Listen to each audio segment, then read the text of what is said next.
Ok, veo que vamos sumando, vamos incorporándonos, eso está bien. Yo creo que vamos a dar un par de minutitos, si os parece, para, bueno, pues para ver si se va animando un poquito más la gente, para los que son un poquito más, vienen un poquito más tarde. Y en un par de minutos, si os parece, empezamos. Tampoco para no demorarnos mucho y un poco también en deferencia a los que sí que han sido puntuales.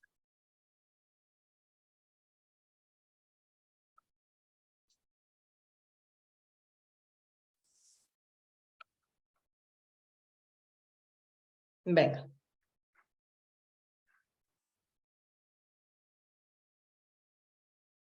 Bueno, yo creo que podemos, si os parece bien, podemos ir empezando.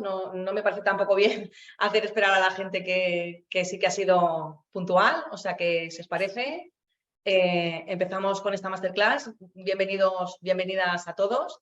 Hoy hablaremos sobre cómo multiplicar el potencial de las evaluaciones del desempeño. Trataremos de entender de la mano de estos tres expertos que nos acompañan cómo perciben los empleados o los managers y la propia organización estos procesos, ¿no? ¿Qué errores estamos cometiendo? ¿Cómo cambiar la dinámica para que de verdad estos procesos sean eficientes, ¿no? Y consigan los objetivos que perseguimos? Me acompañan, como veis, tres profesionales con una amplia trayectoria en el entorno de los recursos humanos. Ellos atesoran un grandísimo conocimiento sobre la gestión de personas. Creo que con ellos podremos hacer un magnífico recorrido sobre el desempeño y, como digo, pues responder a estas preguntas y a otras muchas cuestiones que vayan surgiendo a lo largo de la sesión. No quiero consumir mucho tiempo, así que cedo la palabra a Jorge Cajigas. Jorge es socio fundador de Picteles, empresa dedicada al acompañamiento estratégico en la dirección de personas. Es presidente de Fundipe y patrono de la Fundación para la Diversidad, vicepresidente de AROE, miembro del Consejo Nacional de ADIPE, es coautor de una decena de libros, colaborador en medios de comunicación en las áreas de gestión y economía, es profesor asociado a varias universidades y escuelas de negocio, conferenciante internacional y, en fin, es para nosotros una suerte y un verdadero honor que esté con nosotros. Así que, Jorge, adelante. Estás muteado, Jorge. Jorge, eso. Buenos días, muchas gracias, Cristina. Gracias a todos los que os habéis conectado. Como os podéis imaginar, hablar de la evaluación del desempeño y solucionarlo en 10 minutos o 12 va a ser casi imposible, pero sí que seguramente podremos hablar de algunos aspectos que yo creo que pueden marcar la diferencia, ¿no? O por lo menos para que se pueda profundizar en ellos, ¿no? He preparado solamente un par de transparencias, bueno, tres exactamente, por tratar de daros un poco el contexto, ¿no? Es decir, que es básicamente lo que creo que me toca. No sé si estáis viendo la pantalla compartida. Sí, Perfectamente. Sí, vale. No sé si la puedo poner en pantalla completa. Perfecto. Sí, vale. Bueno, como veis, lo primero es a juicio, ¿no? Es decir, la evaluación del desempeño es uno de los aspectos que todas las organizaciones y todos los departamentos de las organizaciones, incluido el propio Recursos Humanos, estamos juzgando siempre si es adecuado, si no es adecuado, si merece la pena, si no merece la pena, etcétera. Yo os voy a dar algunas de mis opiniones al respecto, porque creo que a veces la evaluación del desempeño es como Maquiavelo, han sido maltratados, ¿no? Es decir, entonces os voy a dar algunas pistas, ¿no? Algunas contradicciones, ¿no? ¿Qué entendemos por desempeño? Yo entiendo que el desempeño no es el rendimiento exclusivamente. El desempeño es una parte del rendimiento. Luego os enseñaré un modelo integrado de desempeño que engloba no solo cómo hago el trabajo, las funciones que tengo determinadas, digamos la parte más básica y de foto, que es el rendimiento y los objetivos, pero también hay otra pata del desempeño que tiene que ver con las competencias y con los valores organizacionales. Y dependiendo de la tipología de organización, unos entrarán en juego o no y se evaluarán o no se evaluarán. Eso en primer lugar. Es decir, por lo tanto, no estamos hablando solo de rendimiento, sino estamos hablando de desempeño en un sentido más amplio. A veces cuando trasladamos sistemas, herramientas políticas normalmente gestadas en países de habla inglesa y normalmente norteamericano, pues el performance pues tiene diversas significaciones, ¿no? Entonces, no es solo el rendimiento. ¿De qué estamos hablando? ¿De procedimientos o de procesos? Es decir, ¿cuál es la diferencia? Bueno, los procedimientos normalmente tienen una vis burocrática y los procesos no. Los procesos en los procedimientos normalmente los dictamina alguien, son las políticas que alguien hace, muchas veces sin la participación de aquellos que están sometidos a esa política concreta, ¿no? Y los procesos es cuando haces participar a aquellas personas que en cierta medida van a intervenir en ese proceso, ¿no? Por lo tanto, la evaluación del desempeño debería ser un proceso. Burocracia versus sistematización, es decir, conectado por lo anterior. Muchas organizaciones, muchos managers que tienen que hacer la evaluación del desempeño es una auténtica pesadilla, porque lo ven como algo burocrático, algo que ha impuesto el Departamento de Recursos Humanos o el director general o el consejero delegado, pero que no le ven la rentabilidad, ni ve que esté conectado ni con sus necesidades, ni con las que tienen sus propios empleados, las personas que dependen de él. Por lo tanto, lo viven como una burocracia. Y si lo vives como una burocracia, pues el sistema no va a funcionar y además se convertirá en una burocracia. Entonces los departamentos de recursos humanos quedarán muy bien. Hemos hecho las evaluaciones del desempeño de todo el mundo y cuando haces la pregunta clave ¿y para qué ha servido? Pues entonces empiezan los problemas. Otro de los aspectos, facilitación con respecto a control. Muchas organizaciones piensan que la evaluación del desempeño es un sistema de control y muchos managers piensan que es una manera que los departamentos de recursos humanos o la propia organización tiene de controlar cómo son como jefes o cómo no.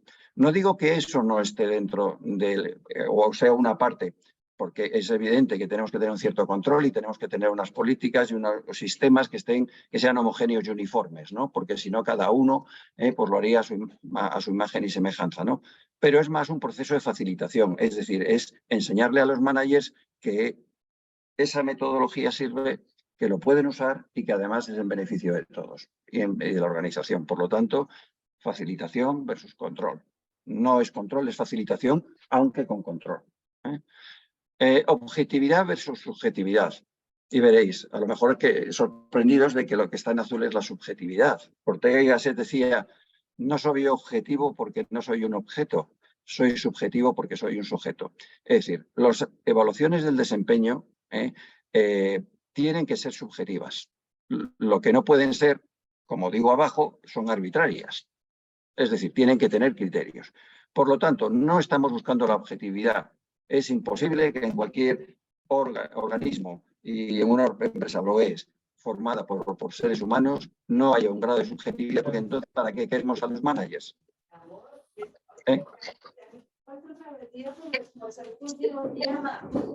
Se está metiendo... Bueno, perdón, se está metiendo sonido. Hace más calor y hoy José Manuel no viene. pasa nada. Y no tengo que llamar. bueno, ya se ha ido el sonido. Disculpa, Jorge. Nada. He preferido parar para que se oiga bien. Perfecto. A mí no me molestaba mucho. Criterios versus arbitrariedad, lo que estaba comentando. Es decir, tiene que haber criterios, unos criterios homogéneos, unos criterios uniformes, pero hay que dar margen a los managers porque si no, también la evaluación del desempeño se vuelve en contra de nosotros. Dicen, si es que no puedo hacer nada. Si me lo dan todo hecho y tengo que hacerlo por este camino. Las políticas tienen que tener un cierto margen de maniobra para que los managers, para que las personas que lo tienen que hacer, para las personas que tienen que evaluar, tengan sus propios criterios dentro de un marco de referencia. Y herramientas versus políticas. Es decir, muchas organizaciones a veces se empeñan en tener muchas herramientas que a veces no sirven. Si tienes que atornillar un tornillo, tienes que utilizar un destornillador. Y si tienes que apretar una tuerca, pues hay que utilizar una llave del número correspondiente o utiliza una llave inglesa. Así no tienes que tener todo el... por lo tanto, no nos pongamos a tener muchas llaves de todos los números si podemos hacerlo con una llave inglesa. Hombre, si eres un experto, pues a lo mejor sí que tienes que tener una caja de herramientas importante, pero en las organizaciones a veces con la llave inglesa nos vale. Por lo tanto, no sofistiquemos innecesariamente herramientas, no multipliquemos las herramientas que al final se vuelven en contra de la propia lógica y de la simplicidad de los sistemas. Por lo tanto, basémoslo en políticas y después desarrollemos las herramientas que de verdad sustenten esas políticas, ¿vale? Voy a pasar a la siguiente. Si hay alguna pregunta, pues me la pedís, ¿no? Es decir, esto es lo que yo llamo un sistema integrado. No voy a entrar en detalle, pero básicamente, si veis, las personas en una organización hacen cosas y las hacen de una determinada manera. Muy sencillo, como veis, muy científico, ¿no? Entonces, tenemos diferentes modos de hacerlo. Pues normalmente en el que pues es bueno tener unas descripciones de puesto que sean pues la razón de ser del puesto. No hay que entrar en tareas y actividades muy básicas, sino aquellas que realmente son importantes, que se puedan evaluar. Normalmente es bueno tener valorados los puestos pues, porque las personas sepan cuáles pueden ser las trayectorias profesionales, es decir, dar un poco de expectativa sin prometer carreras profesionales, que eso no lo puede hacer nadie. Pero sí que, oye, si sigues este itinerario, pues podrás llegar a una evaluación del rendimiento. Y por otro lado, pues hay organizaciones que lo tienen y organizaciones que no lo tienen, que tienen que ver con los objetivos y la evaluación de los objetivos. Hay organizaciones que deciden no tener objetivos o que deciden tenerlos para una parte de la organización y para otra no. Normalmente todas estas deben estar conectadas con la retribución y parte con la formación. Y después está el cómo.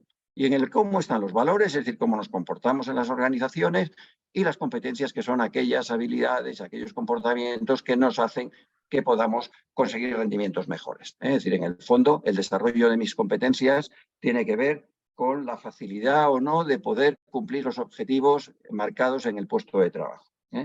Estoy terminando, Cristina. Tranquilo, tranquilo. Bueno. Tienes tiempo. Bueno. Solo para que os hagáis una idea, al final esto es como una tolva donde vamos metiendo diversa información y la organización toma una serie de decisiones. Incorporamos a la tolva toda esa información, los feedback, y tomamos las decisiones organizativas.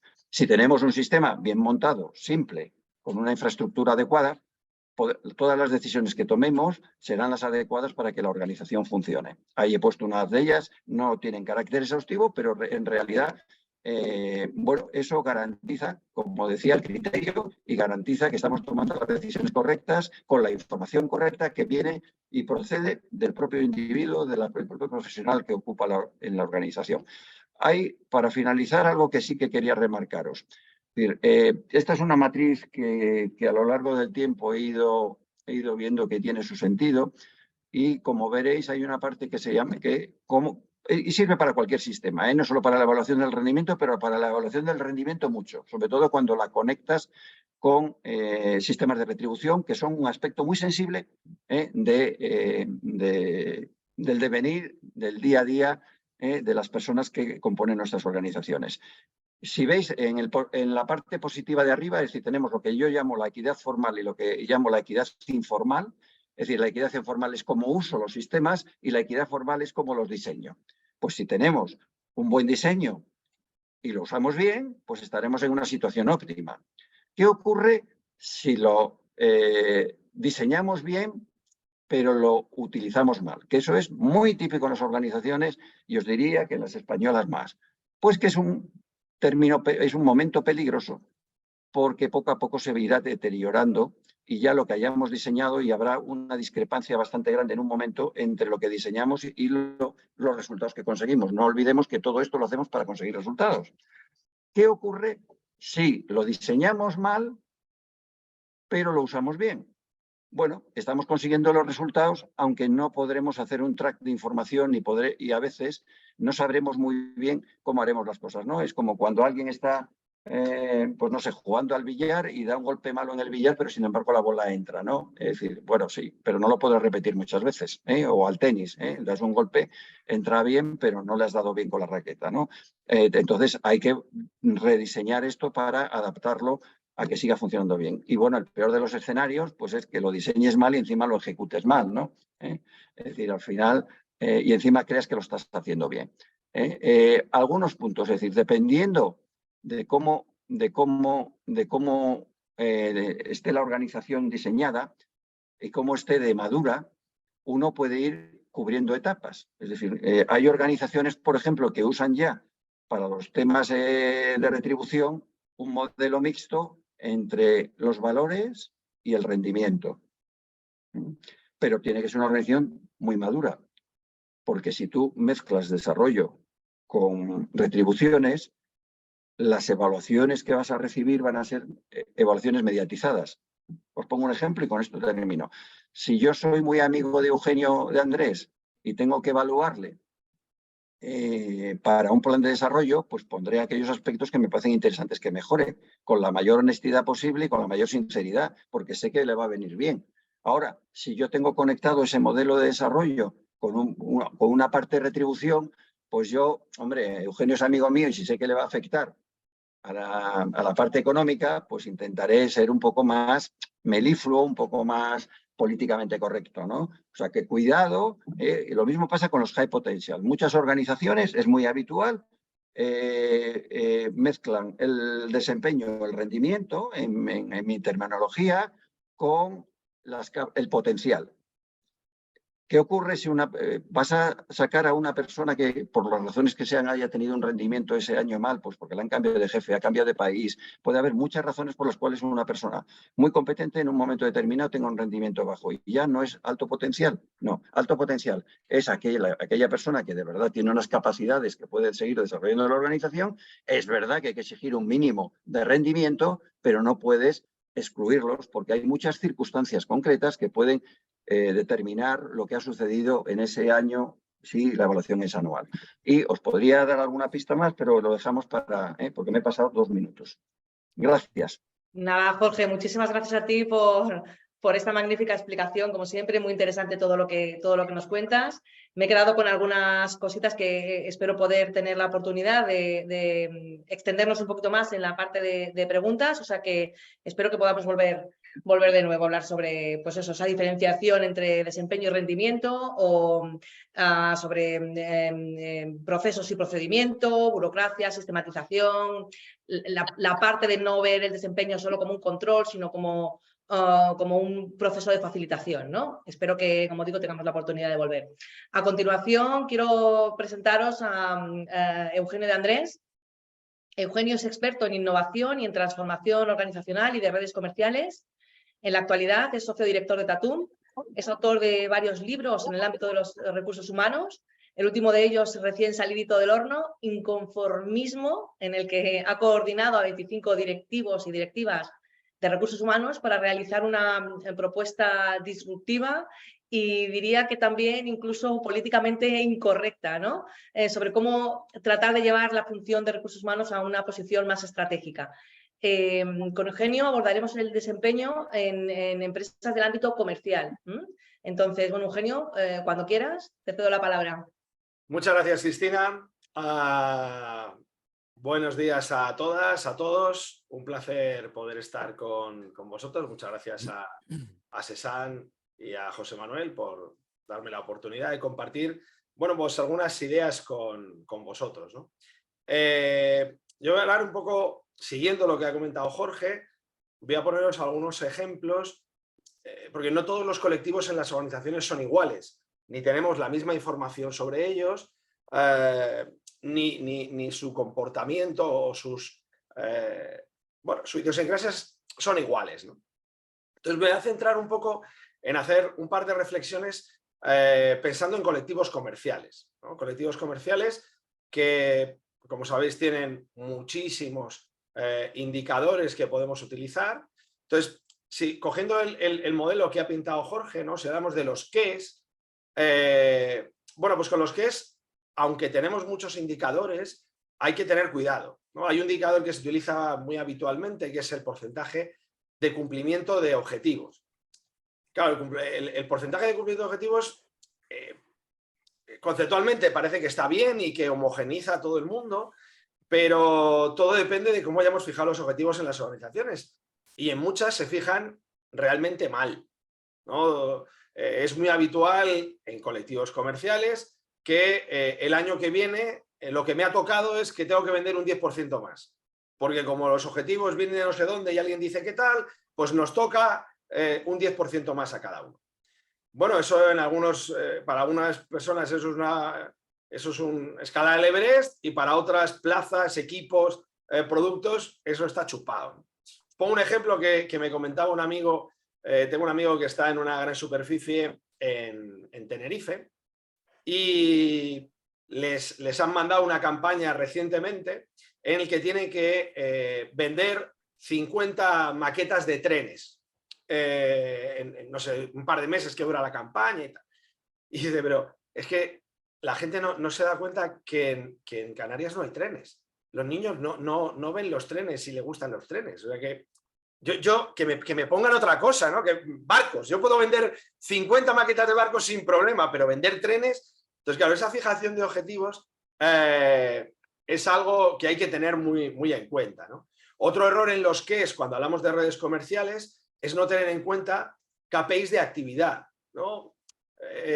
Siguiendo esas reflexiones que hacía Jorge, claro, cuando tú solo pones la meta, para conseguir esa meta, pues como hacía referencia él en la parte de alto potencial, pues es un error, porque a lo mejor tú has conseguido el objetivo porque tienes un cuñado y has dado un pelotazo, ¿no? Y consigues el objetivo y entras a obtener unos beneficios o unos premios que te mereces parcialmente, ¿no? Por eso es muy importante incluir indicadores de actividad. La actividad en la parte comercial marca la tendencia que va a tener una persona. Puede que tengas actividad y no hayas conseguido todavía los resultados, pero puedes conseguir los resultados sin tener actividad y eso no va a ser sostenible. Y en cuanto a los cómo, ¿no? Una reflexión que vemos muy a menudo desde Tatún cuando trabajamos con equipos comerciales, es que, claro, esos cómo hay veces que están muy mal fijados, ¿no? Pensar en un equipo comercial que tú tienes rankeado quién consigue, ¿no? Quién hace más actividad, donde tú quieres, consigue las propuestas, consigue las ventas. Pero, por otro lado, nos hemos inventado unas competencias. Bueno, digo inventado porque es que hay veces que es totalmente un ejercicio artificial, ¿no? ¿Qué ocurre?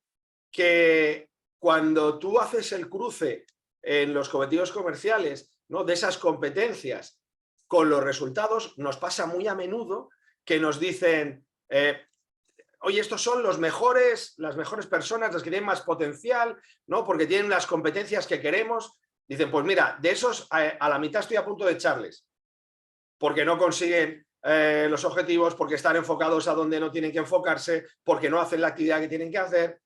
Y entonces recursos humanos se queda así como, pues, claro, ¿qué ocurre? Si tú fijas mal esas competencias, si tú no tienes en cuenta, entonces es un ejercicio de laboratorio, ¿no? Estas son las competencias que quiero tener. Trabajo en equipo nivel 3, negociación nivel 2, eso es terriblemente artificial, ¿no? Los modelos que con las redes comerciales funcionan mejor es partir de ver qué competencias discriminan a tus personas estrella, las que hacen las cosas como quieres y consiguen los resultados, ¿no? ¿Qué competencias tienen? Y plantear, ¿no? Pues un análisis económico de qué tienen estas que no tienen los que no consiguen los resultados y así marcarme cuáles son las competencias clave que yo debo tener. Independientemente es, como decía Jorge, que yo haga un modelo basado en valores, ¿no? Los valores son de compañía y eso no depende de las personas. Pero sí esa parte competencial no podemos inventarnos la de recursos humanos, porque con colectivos que tienen muchos KPIs, donde tienen toda esa parte de los que es muy medido con muchos indicadores, se ve rápidamente la torpeza o los errores del modelo. Así que un poco hasta aquí estas dos matizaciones, luego en el debate profundizamos. Muchísimas gracias, Eugenio, también por tu intervención. Como hemos visto contigo, el entorno comercial tan sensible, ¿no? y a veces tan sometido a tantos inputs, es un entorno en el que el desempeño, francamente, tiene el peso de la evaluación es muy significativo, ¿no? Espero, como decía con Jorge, tener también la oportunidad de volver a retomar algunas ideas interesantes como las que has lanzado en esta primera intervención en el turno de preguntas. Finalmente, quería presentaros también a José Manuel Villaseñor, que cuenta con una dilatada experiencia en la comercialización y distribución de soluciones para la gestión de los recursos humanos. Actualmente es partner principal de Sesan HR en España. José Manuel participa regularmente en coloquios y en congresos profesionales con el objetivo de trasladar al mercado el papel estratégico de la tecnología cloud en general y de su aplicación a las áreas de gestión de los recursos humanos en particular. José Manuel, cuando quieras, te escuchamos. Muy bien, muchas gracias, Cristina, por tu presentación, y lo primero me vais a permitir agradecer a mi buen amigo Jorge Cajigas la exposición tan brillante que nos ha hecho sobre la evaluación del desempeño, que nos parece que es algo fundamental en nuestras organizaciones, así como la explicación que nos ha dado Eugenio, más dirigida al ámbito de la gestión del desempeño, enfocada en un ámbito de perfiles comerciales, y como nos ha explicado muy detalladamente, pues lo importante que es hacer una adecuación de los objetivos y alinearlos con el entorno, con la compañía y con lo que se necesita. Desde nuestro punto de vista, la gestión del desempeño es algo que nos parece clave para garantizar de alguna manera una alineación o un alineamiento entre los objetivos empresariales y las necesidades empresariales con las personas que están desempeñando las funciones dentro de la organización. Nos parece que es una herramienta totalmente imprescindible hoy en día, y a nosotros lo que nos toca es explicaros de alguna manera el patito feo, entre comillas, en el sentido que es la tecnología, porque no es algo que está relacionado con el ámbito y la gestión de las personas, pero es porque es algo necesario de implementar hoy en día en nuestras organizaciones. ¿Qué nos va a permitir, desde nuestro punto de vista, esta gestión del desempeño? Bueno, yo creo que nos va a ayudar, sin lugar a dudas, a tener un aumento de la motivación de los empleados, a mejorar los resultados de la compañía, dado que vamos a tener mejor alineación, evidentemente también con los objetivos que sean definidos en las áreas, en las unidades, en los departamentos, pues ayudan a el tener también una DPO dentro de nuestra organización, va a ayudar al alineamiento de esos objetivos empresariales y personales, y en definitiva va a permitir que los managers tengan una gestión, pues yo creo que mucho más profesionalizada y mucho más adecuada, y que evidentemente con el uso de la tecnología va a tener un facilitador y un aliado. ¿Por qué digitalizar? Bueno, yo creo que hay 3 puntos fundamentales que me parecen importantes de comentar, relacionados de por qué digitalizar la evaluación del desempeño, así como otros componentes dentro del ámbito de los recursos humanos, pero en este caso centrándonos en la evaluación del desempeño.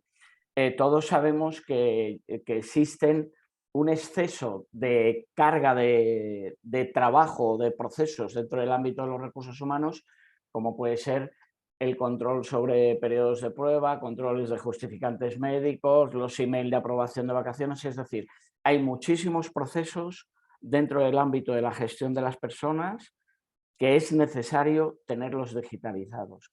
¿Por qué? Porque tenemos que hacer que podamos dedicar el tiempo suficiente y el tiempo necesario más relacionado con el desarrollo de las personas y más relacionado con una buena gestión del talento. Para esto es imprescindible, desde nuestro punto de vista, bueno, pues que las organizaciones tengan herramientas y dispongan de digitalización de tal forma que automaticemos un montón de procesos. ¿Qué otro aspecto importante nos va a dar o nos va a permitir la digitalización, aparte de evitar mucho papeleo, como hemos dicho? Bueno, pues nos va a permitir tener una flexibilidad de estos procedimientos inmensos. ¿Qué nos ocurre día a día en nuestras organizaciones? Yo creo que muchas organizaciones continuamente en nuestro día a día tenemos cambios, tenemos crecimientos, necesitamos transformar la organización. Entonces es evidente que si tenemos tecnología o disponemos de tecnología y tenemos las diferentes áreas en el ámbito de la gestión de las personas, inclusive la gestión del desempeño, evidentemente digitalizadas, pues va a permitirnos que, aunque estas transformaciones estén ocurriendo continuamente, los procesos y procedimientos que tengamos automatizados van a poder continuar funcionando.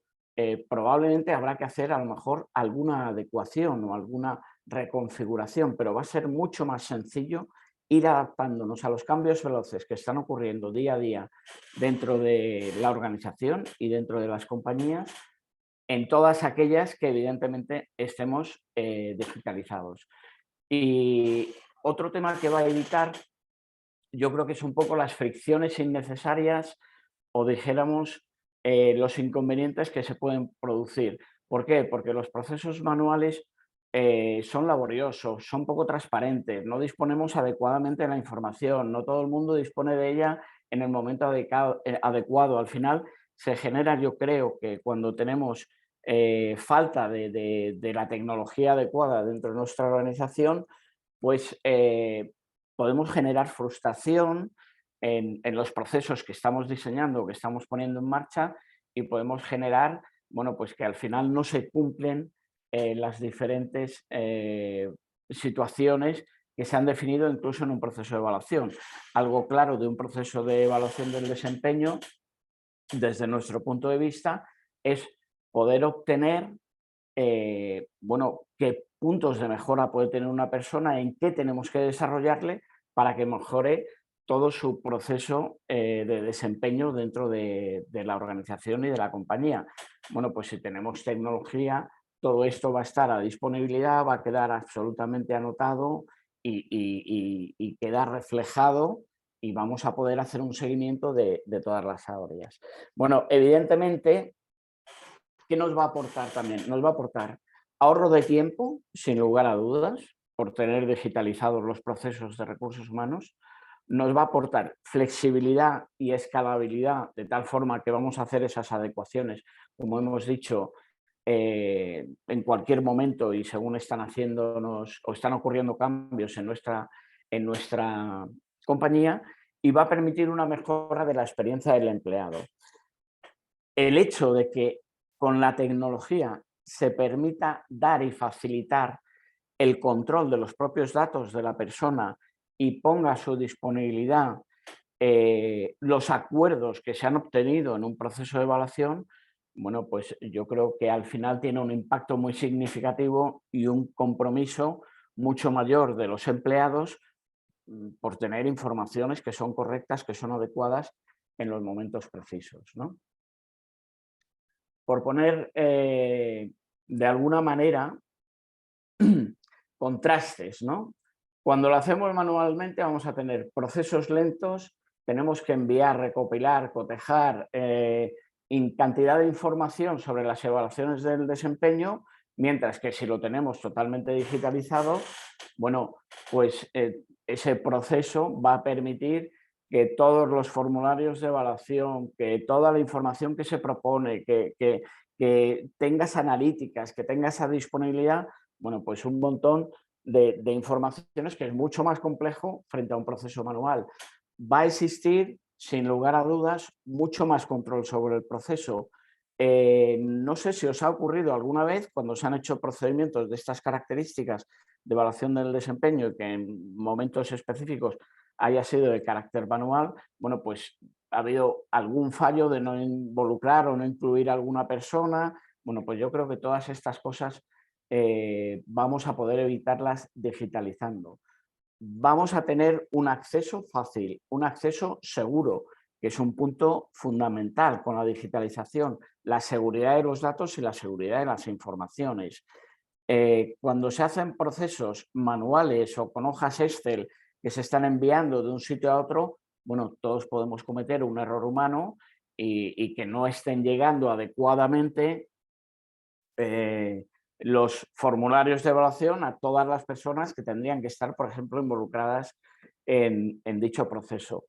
Va a permitir una revisión mucho más frecuente y mucho más fácil, porque hay mucha más accesibilidad que si hiciéramos un proceso manual. Y en definitiva va a mantener todas las actividades acordadas visibles para todas las personas. Es decir, si hacemos un proceso manual tenemos que estar revisando, buscando, oye, ¿qué habíamos quedado con este empleado? ¿Qué no habíamos quedado? De esta manera todo va a quedar reflejado y contenido dentro de nuestro sistema. Al final lo que intento trasladaros es que no convirtamos el proceso de evaluación del desempeño en otro proceso que sea muy burocrático, como comentaba Jorge, y que lo único que genere es mucho más papeles. Es mucho mejor tener un enfoque digital de la gestión del desempeño que, como hemos dicho, va a influir en una mejora de la experiencia del empleado dentro de nuestra organización.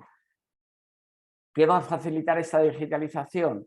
Bueno, pues registrar los objetivos, anotar incidencias de desarrollo, enviar alertas, enviar notificaciones, tener actualizado todas las informaciones que hemos incorporado al sistema, tener un feedback mucho más directo, tener analíticas a disponibilidad de todos y, en definitiva, yo diría 4 puntos importantes con la digitalización. Va a aportar transparencia, porque todo el mundo va a disponer de las mismas informaciones en el mismo momento y va a estar a disponibilidad de managers, de empleados, de directivos, de toda la compañía. Va a aportar eficiencia en el proceso, sin lugar a dudas. Es un proceso mucho más eficiente si lo tenemos digitalizado. Nos va a permitir tener mucha más precisión en todo el proceso, a lo largo de todo el proceso. Nos va a aportar seguridad, que es algo que a mí me parece fundamental y sustancial en un proceso de evaluación del desempeño, y va a aportar confianza también en el propio departamento y en la propia organización, tanto por parte del empleado como las propias personas que trabajan en el equipo de recursos humanos, porque bueno, pues va a estar todo de una manera que va a tener un mayor control. Yo hasta aquí lo dejo. Como os he comentado anteriormente, al final las herramientas, y como bien ha dicho Jorge, tienen que estar a disposición y a disponibilidad de las necesidades, es decir, tener una súper herramienta de evaluación del desempeño si no tenemos una buena política definida de gestionar el talento y de desarrollar a las personas dentro de la organización, bueno, pues porque tengamos el Ferrari, si no sabemos conducir, va a ser complejo, con lo cual lo que sí digo es que es un proceso y un procedimiento que tenemos que analizar en detalle, que tenemos que hacerlo paso a paso y sin prisas, involucrando a todas las personas dentro de este proceso y hacer una buena comunicación de cómo va a ser todo el procedimiento de evaluación del desempeño dentro de nuestra organización. Y evidentemente nuestras herramientas van a disponer de elementos de comunicación, como pueden ser vídeos, como puede ser, oye, el manual o el procedimiento, dejarlo en un sitio disponible para todos, los KPIs y las analíticas que vamos a poder obtener. Bueno, pues en definitiva, ¿no? que me parece que es algo que es muy positivo para cualquier organización. Muchísimas gracias, José Manuel, a ti también. Muy interesante esto que cuentas sobre la necesidad de hacer que los procesos sean más fáciles y, por supuesto, la necesidad de medir los resultados, ¿no? Está claro que lo que no se mide no se conoce y, por tanto, pues no se puede mejorar. Gracias por atenderos al tiempo. Me gustaría ahora lanzaros una pregunta a bocajarro que espero me contestéis con un sí o un no, porque en función de lo que me respondáis, quiero repreguntaros, ¿no? ¿El desempeño, según creéis vosotros, es un pilar clave en las organizaciones actuales? ¿Qué piensas, Eugenio? ¿Es hoy el desempeño clave en las organizaciones, en la parte en la que tú has visto las organizaciones comerciales? En la teoría sí, en la práctica tengo mis dudas. ¿En qué nos quedamos? ¿En el sí o en el no? Eso yo Te dejo para que preguntes cualquiera de los dos lados. Cualquiera de los dos lados. Bueno, debería serlo. Me decanto más por un no, entonces tendríamos un problema, no sé, cómo lo arreglamos, ¿no? ¿Cómo hacemos que esa teoría se convierta realmente en una práctica? ¿por dónde empezamos? ¿Cuáles son los problemas que tienen las redes comerciales, ¿no? Para realmente hacer una evaluación de desempeño que sea eficiente y que sea óptima para todos, ¿no? O sea, obviamente el desempeño, a cualquiera que le preguntes, dice que es una parte importante. Es verdad que, como dice Jorge, muchas veces confunden rendimiento con desempeño, ¿no? ¿Qué ocurre? Que en las organizaciones hay demasiadas incoherencias. Decimos cosas, pero luego nos comportamos de forma diferente, ¿no? Claro, queremos que la gente consiga los resultados, pero el modelo de retributivo que va asociado a esos qués del modelo que pintaba Jorge te llevan al sitio opuesto. O son muy complejos, no marcas bien los objetivos, sin entrar luego en las ayudas o en los apoyos que tiene la gente para conseguir los objetivos, ¿no? O en la calidad del liderazgo que tienen por encima. Entonces, obviamente, ¿qué organización no va a poner el rendimiento como una prioridad? Pero no basta con decirlo. Hay que ser coherente y alinear todas las piezas que están alrededor para que la gente pueda conseguir esos objetivos, ¿no? Claro, ahí implica cambio, implica transformación y no siempre estamos dispuestos a asumir esos cambios, ¿no? Jorge, ¿cómo lo ves? ¿Cómo lo ves tú? ¿Crees que de verdad es como dicen las empresas, ¿no? Que sí que es un pilar clave, pero luego en la práctica no lo es tanto? ¿Cómo lo ves? Bueno, siguiendo un poco la línea de Eugenio, ¿no? Yo diría, si las organizaciones se dieran cuenta de que tener un proceso de evaluación del desempeño bien armado y bien estructurado, las ventajas y los beneficios que tiene, no lo dudarían. Pero la realidad es que no sucede. Entonces, y no sucede por muchos motivos. Pues algunos son achacables a la propia función de recursos humanos, otro a un mal entendimiento de la gestión de las personas por parte de los líderes. Creo que a veces hay algunos intangibles que son difíciles de explicar y después yo creo que también hay alguna otra dificultad, ¿no? Es decir, es o hacer las cosas demasiado despacio o hacerlas demasiado deprisa. Yo creo que una de las diferencias que los departamentos de gestión de personas quizás sea la competencia clave de un líder de recursos o de una líder de recursos humanos, es acompasar el ritmo que la organización está dispuesta a poder asimilar, teniendo en cuenta que todo lo que hagas de más se volverá involución y todo lo que hagas de menos será una oportunidad perdida. Entonces, y ponerle mucho criterio. Es decir, yo creo que, con Eugenio hemos hablado muchas veces, incluso hemos tenido oportunidad de debatir. Él escribió un artículo que estuvimos juntos en un viaje a Turquía hace muchos años porque fue elegido para un premio europeo y yo formo parte del Comité Ejecutivo Europeo y habla un poco de esto, ¿no? Es decir, al final nos dejamos llevar por las herramientas o las políticas sin saber qué impacto tiene en el negocio. Una de las grandes, yo creo que las personas que se dedican a recursos humanos somos los que más nos autocriticamos, pero después, no ponemos las medidas para que sucedan las cosas, ¿no? Es decir, vale, está muy bien pedir perdón, pero hay una cosa que se llama propósito de la enmienda. Entonces, muchas veces pedimos perdón, pero no hacemos propósito de la enmienda, es decir, no tomamos las medidas para cambiar, ¿no? Entonces, en ese sentido, y termino ya, creo que muchas veces perdemos el foco y no le ponemos criterio y cuando hablamos de es que las personas, los profesionales de recursos humanos no entienden el negocio, no conocen el negocio. Yo no lo oigo que se diga de los financieros muchas veces, ni de los de compras, ¿no? Pero hay un elemento importante y es que las personas de recursos humanos deben entender las dinámicas del negocio. y que todas las decisiones que se toman dentro del ámbito ámbito técnico que está bajo nuestra responsabilidad para montar esos sistemas y esas políticas debe estar conectado con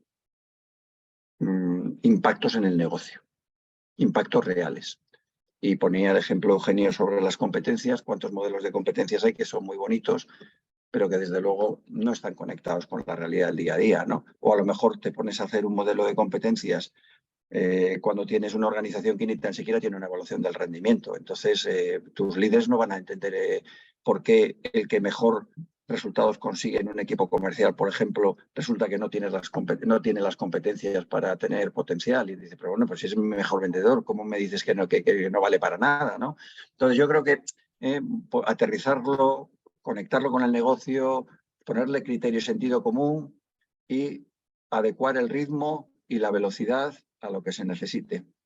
José Manuel Villaseñor, que juega golf, sabe que por hacer muy deprisa el swing no llega la bola más lejos y por hacerlo despacio tampoco. Tienes que hacerlo a la velocidad y al ritmo adecuado.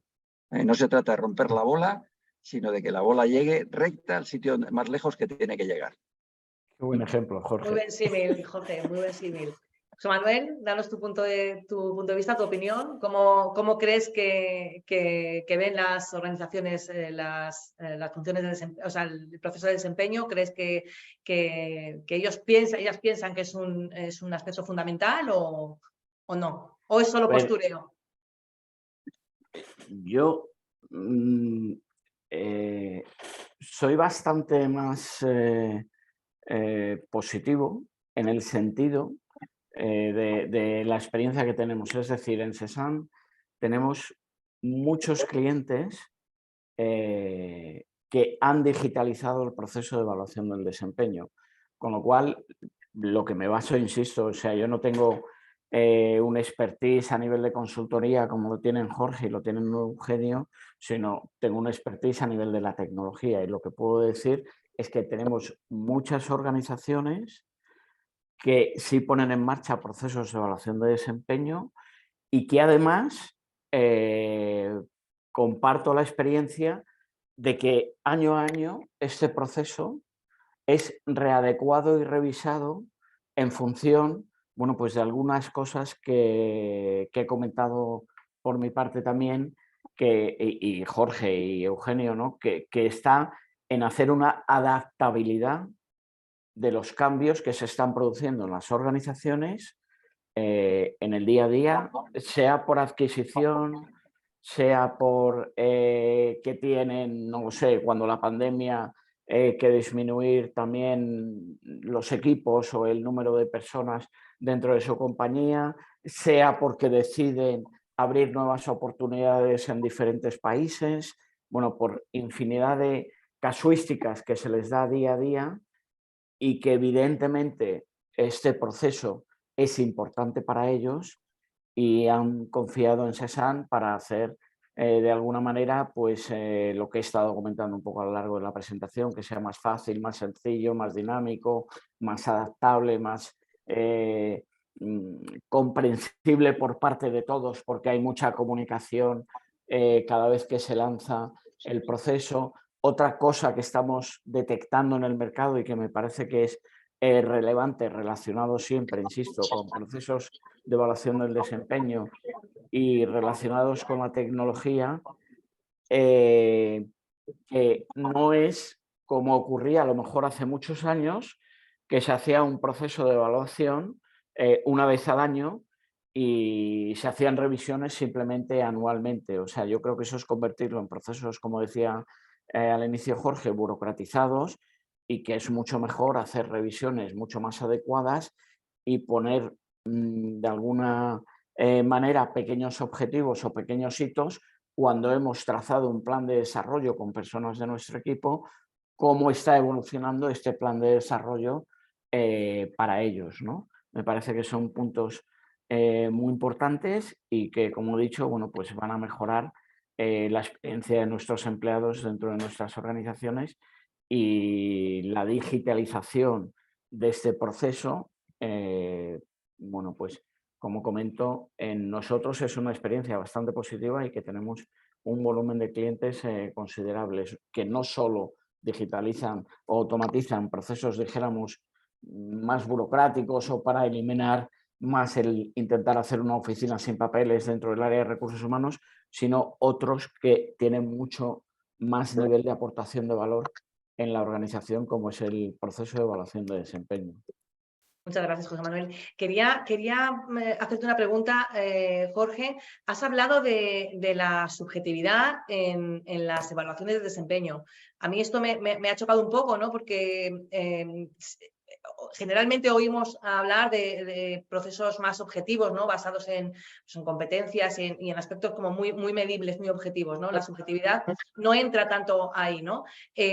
Dime cómo hacemos para que la subjetividad no haga que esta evaluación sea injusta, ¿no? ¿Cómo podemos equilibrar, ¿no? La justicia con la subjetividad? La justicia no existe. La justicia Bueno, es un... pues lo más equitativo. Exactamente. La justicia es un constructo individual.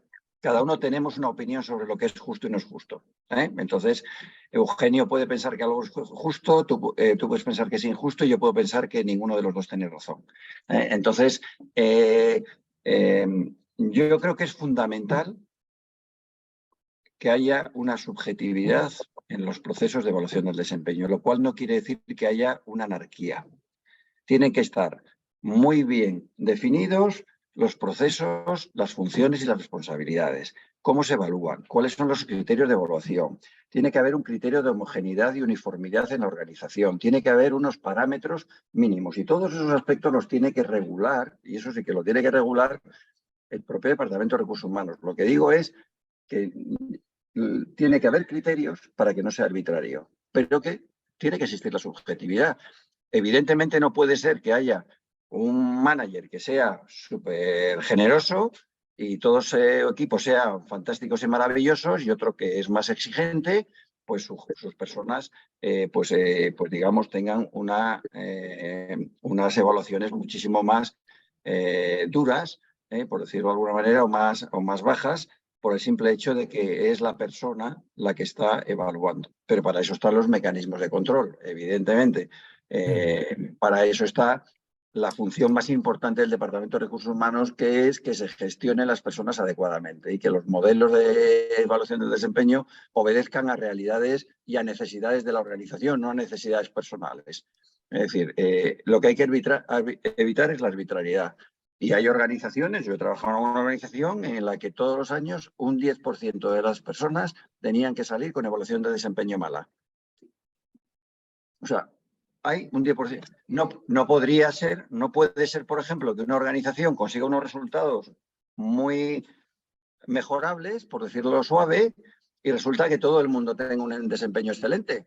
O sea, pues ya me contaréis. O que un departamento de compras lo haya hecho genial y todos sean fantásticos en compras, aunque perdamos dinero, y otro departamento pues haya hecho, es decir, que sea buenísimo también y todos los departamentos son buenísimos, pero el resultado de la compañía es malo. Por eso es muy importante establecer criterios conectados con el negocio y que marquen una objetividad en el proceso y subjetividad a la hora de implantarlo.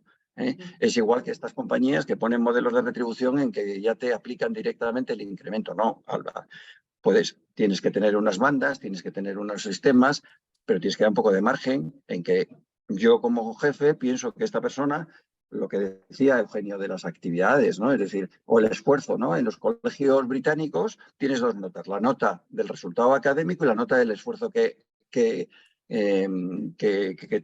has utilizado para conseguir ese resultado. Si yo soy un superdotado y saco unas notas buenísimas, pero no pego ni chapa, con perdón de la expresión, pues no, y hay otra persona que consigue mis mismos resultados, pero ha trabajado duro y ha intentado superarse y tal, pues seguramente no es lógico que los dos tengamos la misma nota final, ¿no? Es decir, el resultado puede ser el mismo, pero la forma de conseguirlo no. Y ahí entran los cómo, ¿no?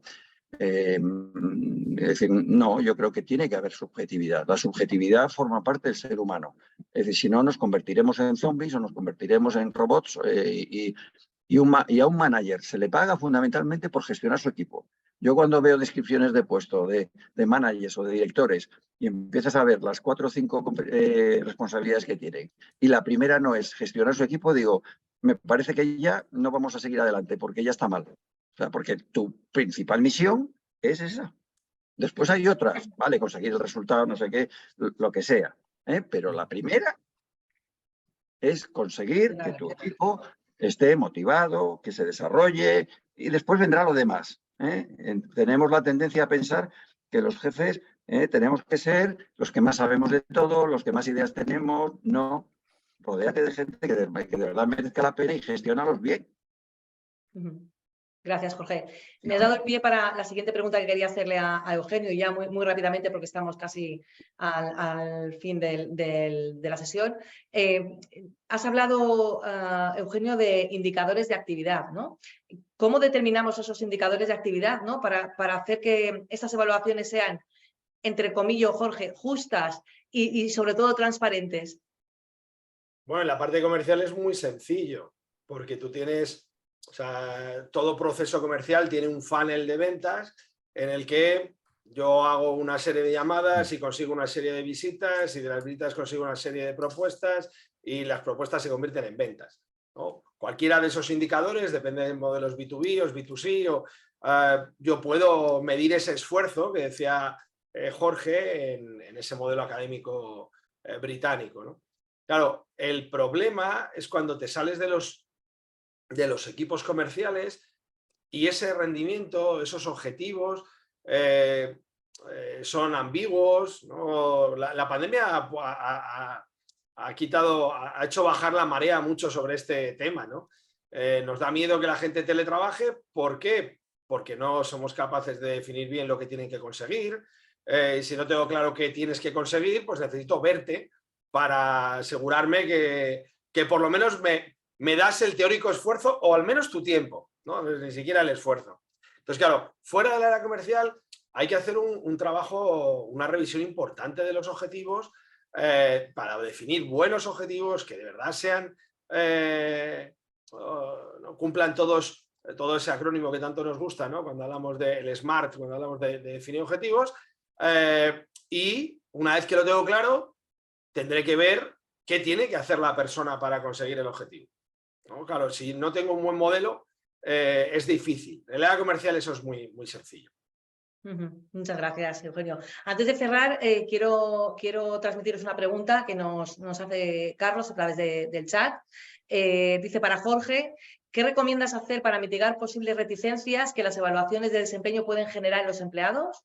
¿Cómo hacerle ver a los empleados la importancia que tienen las evaluaciones de desempeño, tanto para su propio desarrollo personal como para la empresa? Ahí lo dejo, Jorge. A ver si en 2 minutos damos un poquito de luz.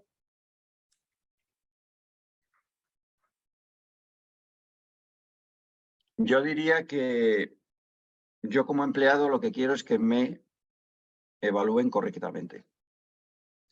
Lo que no puede ser, y en España ocurre mucho, que la primera noticia que tenga sobre que algo no va bien es mi carta de despido.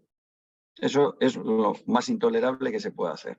Entonces, es verdad que también, por ponerlo en contexto, y no voy a entrar mucho en detalle porque no hay tiempo, pero nuestro modelo de relaciones laborales es un modelo que va en contra de que las organizaciones se gestionen bien, porque está basado todo nuestro modelo de relaciones laborales en que el empleado es una víctima y el empresario es un verdugo, ¿no?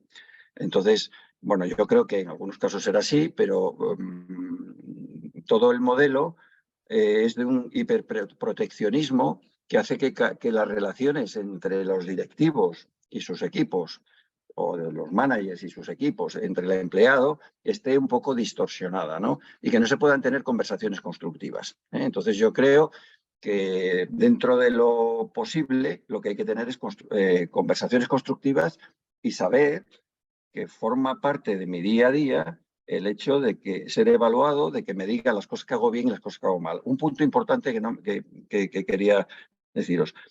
Depende del objetivo que uno quiera conseguir, tiene que utilizar unos mecanismos u otros. Es decir, si tú lo que quieres es mejorar el rendimiento de tu equipo, háblales de las cosas que hacen bien. porque el rendimiento no se mejora hablando de las cosas que haces mal, ¿no? Hay que animar, oye, mira, esto lo has hecho genial, ¿eh? Y somos muy tendentes a solo tener conversaciones cuando las cosas no van bien. Y eso está muy bien para una conversación de desarrollo. Entonces, ten conversaciones de desarrollo y ten conversaciones de rendimiento.